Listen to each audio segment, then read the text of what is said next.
පුතේ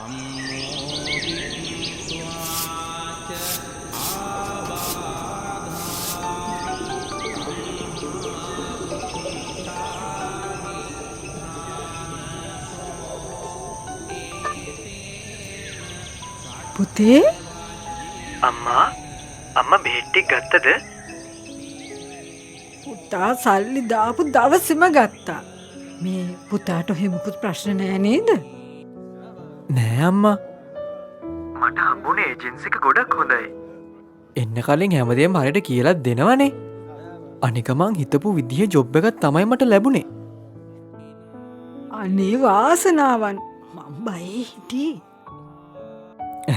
ඒක රජයේ ආයතනයක් නේ අම්මේ. බය වෙන්න කිසි දෙයක් නෑ. අනික වෙන කිසිම වියදමක් ගියෙත් නෑනේ. පුතා කතා කරන විදිහෙන්ම තේරෙනවා හොඳ තැනක් හම්බ වෙලා කියලා.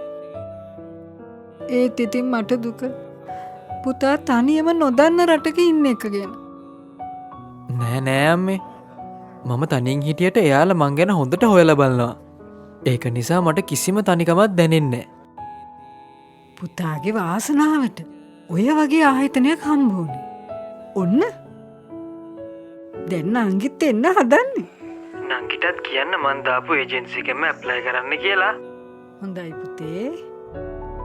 ශ්‍රී ලංකා විදේශ රැකියා ඒජන්සිය. ඊතර සිහිනයට තටු දෙන්න.